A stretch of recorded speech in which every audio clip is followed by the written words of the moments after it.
श्री शिवाय नमस्तुभयम। दोस्तों, जैसा कि आप सभी लोग जानते हैं कि 15 दिसंबर 2025 यानी सोमवार को पड़ रही है पौष महीने की सफला एकादशी व्रत। और दोस्तों, यह वह तिथि है जो पौष महीने में पड़ने वाली सबसे बड़ी तिथि सफला एकादशी व्रत है, क्योंकि यह सोमवार के दिन पड़ रही है और इसका बहुत ही बड़ा और विशेष महत्व होता है। पूज्य गुरु जी ने कहा है कि अगर कभी भी मौका लग जाए और 15 दिसंबर पौष महीने की सफला एकादशी सोमवार को पड़ जाए तो आप लोग को हल्दी वाले पानी का उपाय तो अवश्य ही करना चाहिए। इन दोनों का संयोग बहुत कम आता है।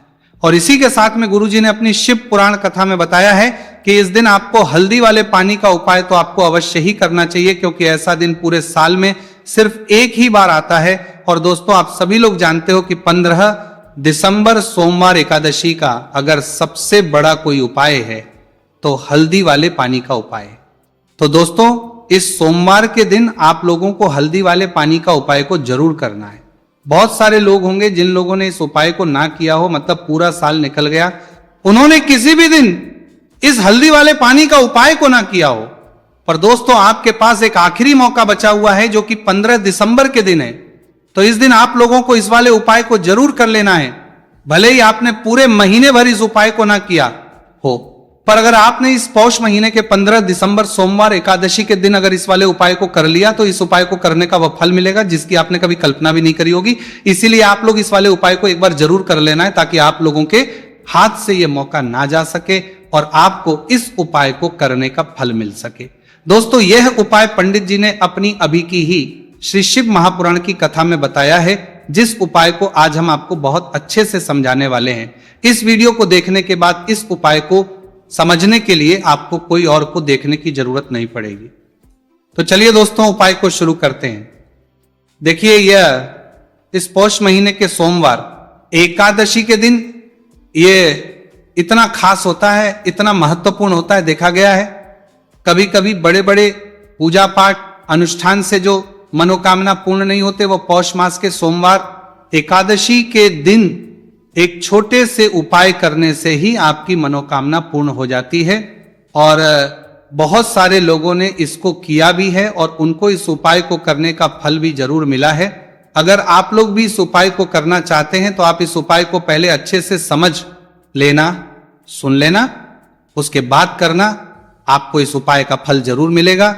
और इस उपाय को कर लेने से आपके घर में चाहे किसी भी प्रकार की दुहक और समस्या क्यों ना चल रही हो, आपको उसका कारण भी नहीं पता है कि भाई ये समस्या किस कारण से चल रही है, उसका कुछ भी कारण हो सकता, जैसे पितृदोष हो सकता है या किसी भी तरह का मंगल दोष भी हो सकता है।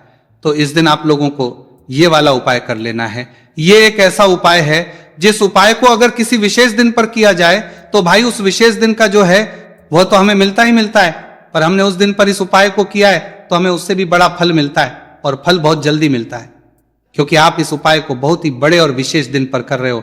तो चलिए अब के बारे में बात करते हैं, लेकिन उससे पहले आप लोगों को यह जानना आवश्यक है कि आखिर यह उपाय किस समय करना है, किसको करना है और कैसे करना है। तो चलिए हम आगे आपको वीडियो में एक एक करके बता देते हैं। लेकिन उससे पहले अगर आप लोग हमारे चैनल पर पहली बार आए हैं या फिर मेरी आवाज आज पहली बार सुन रहे हैं तो हमारे चैनल को सब्सक्राइब जरूर कर लेना, और इस वीडियो को लाइक करके कमेंट बॉक्स में श्री शिवाय नमस्तुभयम ओम नमः शिवाय जरूर टाइप कर देना। तो दोस्तों, इस हल्दी वाले पानी का उपाय को हमें इस सोमवार एकादशी के दिन कैसे करना है, किसको करना है, किस समय करना है और कहां पर करना है, ये सारे सवालों के जवाब आपको इस वीडियो में मिल जाएंगे। और जो ये वीडियो देखेगा भाई, उसको हल्दी वाले पानी का उपाय जरूर करना चाहिए, क्योंकि इस दिन हल्दी का भी बहुत ही बड़ा और विशेष महत्व होता है। और जब बात आ जाए हल्दी वाले पानी की तो यह सोने पर सुहागा वाली हो जाती है और यह एक बहुत ही बड़ा उपाय हो जाता है इस 15 दिसंबर सोमवार एकादशी का। तो अब दोस्तों, इस हल्दी वाले पानी का उपाय को आखिर करना किसको है, सबसे पहले हम लोग वो बात जान लेते हैं। तो देखो, घर की जो बड़ी माताएं बहनें होती हैं, उन माताओं बहनों में से कोई भी एक बड़ी माता बहन इस वाले उपाय को कर सकती है। और दोस्तों, अगर आप चाहें तो अपने घर में से सभी सदस्यों को भी इस उपाय को करवा सकते हैं। अगर किसी व्यक्ति की खुद की कोई मनोकामना है, खुद की कोई दुख और परेशानी है जो कि वह अपने लिए ही करना चाहता है इस वाले उपाय को, तो वो खुद अपने लिए भी कर सकता है। बाकी अगर कोई घर में से ऐसा है जो कि अपने पूरे घर परिवार की सुख और शांति के लिए ये वाला उपाय करना चाहता है तो भाई वो भी कर सकता है, उसमें भी कोई दिक्कत वाली बात नहीं है। कहने का मतलब ये है कि इस उपाय को हर एक सदस्य भी कर सकता है और पूरे घर परिवार के सदस्य के लिए घर की बड़ी माताओं बहनों में से कोई एक माँ भी कर सकती है। माताएं बहनें अगर घर में उपस्थित ना हो या वह ये वाला उपाय ना कर पा रही हो तो फिर घर का कोई बड़ा सदस्य भी इस हल्दी वाले पानी का उपाय को कर सकता है, चाहे फिर वह पुरुष ही क्यों ना हो, उसमें कोई भी दिक्कत वाली बात नहीं है। अब दोस्तों जो अगला प्रश्न निकल कर आता है वह यह आता है इस उपाय को लेकर कि आखिर इस उपाय को हमें किस समय करना है, सुबह के समय करना है कि शाम के समय करना है। तो देखो इस वाले उपाय को आप लोग सुबह के समय भी कर सकते हो और शाम के समय प्रदोष काल में भी कर सकते हो। अब अगर आप पूछो कि भाई सब सबसे उत्तम समय कौन सा रहेगा इस हल्दी वाले पानी का उपाय को करने का, तो हम आपसे बस यही कहेंगे कि इस उपाय को आप सुबह के समय करेंगे तो ज्यादा बेहतर होगा। बाकी अगर प्रदोष काल शाम के समय भी करेंगे तो भी अच्छा होगा, उसमें कोई भी दिक्कत वाली बात नहीं है। तो अब दोस्तों जो अगली सबसे बड़ी और महत्वपूर्ण बात आती है वो ये आती है कि अगर हम उपाय को करेंगे तो हमें कितने बजे से लेकर कितने बजे तक के बीच में करना है और शाम के समय प्रदोष काल में करेंगे तो हमें कितने बजे से लेकर कितने बजे के बीच में करना है। तो देखो सुबह जितनी जल्दी हो सके आप उपाय को करने की कोशिश करना। बाकी अगर किसी कारणवश लेट भी हो जाओ, थोड़ी देर भी हो जाए तो 10 या 11 बजे तक भी आप उपाय कर लेना, पर 12 बजे से ज्यादा देरी ना हो, ठीक है, इस बात का ध्यान रखना। उसके बाद में दोस्तों अगर शाम के प्रदोष काल की बात करें, प्रदोष काल का जो समय है होता है वह शाम के 6 बजे से शुरू हो जाता है। मतलब शाम के 6 बजे से लेकर 7 बजे के बीच का जो समय होता है ये समय प्रदोष काल का समय होता है। तो आप इस उपाय को 7 या 8 बजे के बीच में भी कर सकते हो। मतलब शाम के 6 बजे से रात 8 बजे के बीच में आप कभी भी इस वाले उपाय को कर सकते हो, उसमें कोई भी दिक्कत वाली बात नहीं है। तो पौष मास के कृष्ण पक्ष की एकादशी को सफला एकादशी का पर्व मनाया जाता है और इस बार यानी साल 2025 में सफला एकादशी पर 3 दुर्लभ संयोग एक साथ बन रहे हैं।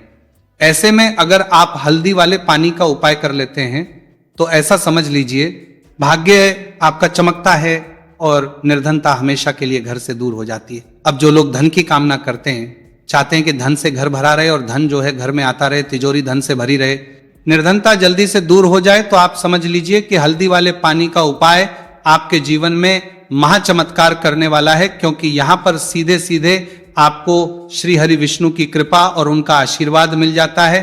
क्योंकि हल्दी जो है ये श्री हरि विष्णु से ही जुड़ी है और साथ ही साथ धन को बढ़ाने का काम बहुत तेजी के साथ हल्दी करती है। तो साल की सारी एकादशी में सबसे बड़ी एकादशी होती है और इस दिन से सारे शुभ और मांगलिक कार्य शुरू हो जाते हैं। मां तुलसी बहुत ही प्रसन्न होती है और अपने भक्तों की मनोकामना को पूरा करती है।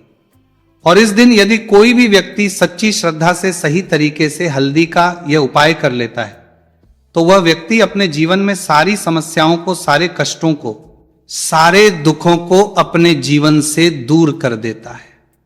तो हल्दी का पानी जब आप अपने घर में डालेंगे ना, केवल आपके घर में धन आएगा, धन बढ़ेगा, बल्कि और भी जो आपके जीवन में दुख बीमारियां हैं, घर में क्लेश है, कष्ट है, सारे के सारे आपके जीवन से दूर होते हैं।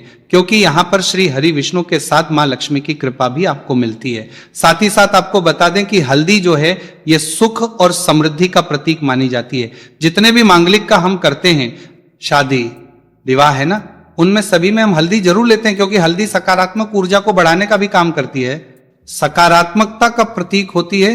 और हल्दी जो है यह आपके घर में सुख समृद्धि को उससे बढ़ाती है। इसी के साथ जो लोग अपने घर में नकारात्मक शक्ति से परेशान हैं, बुरी शक्तियां अगर घर में आती हैं, घर में नजर पैसे को लगती है, व्यक्ति को लगती है, तब भी यह उपाय आपको बहुत लाभ देने वाला है। क्योंकि हल्दी जो होती है सारी नेगेटिविटी को, बुरी शक्तियों को, नकारात्मक ऊर्जा को हमें आपके घर से दूर करती है।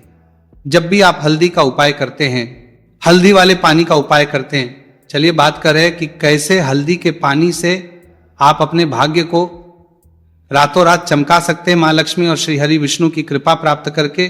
तो देखिए सबसे पहले तो आपको इस दिन एकादशी, जिस दिन है एकादशी, सुबह स्नान कर करके आपको स्वच्छ वस्त्र धारण करने हैं। अगर आपके पास पीले रंग के वस्त्र हो तो कोशिश करें इस दिन पीले रंग के वस्त्र आप पहने। इसके अलावा आपको क्या करना है, एक लोटे में या किसी भी बर्तन में, ठीक है ना, शुद्ध जल आपको लेना है। उसके अंदर आपको थोड़ी सी पीसी हुई हल्दी डालनी है और थोड़ा सा डालना है गंगा जल, ठीक है ना। अब आपको क्या करना है, इस जल का छिड़काव अपने पूरे घर में करना है। लेकिन छिड़काव करेंगे कैसे? सबसे पहले घर के मंदिर में छिड़काव करेंगे। ओम नमो भगवते वासुदेवाय नमः, ये मंत्र बोलेंगे। अगर मंत्र ध्यान नहीं रहता है तो जय श्री हरि विष्णु जय महालक्ष्मी बोलते हुए हल्दी वाले पानी का छिड़काव घर के मंदिर में करना है सबसे पहले। इसके बाद घर में भी कमरे हैं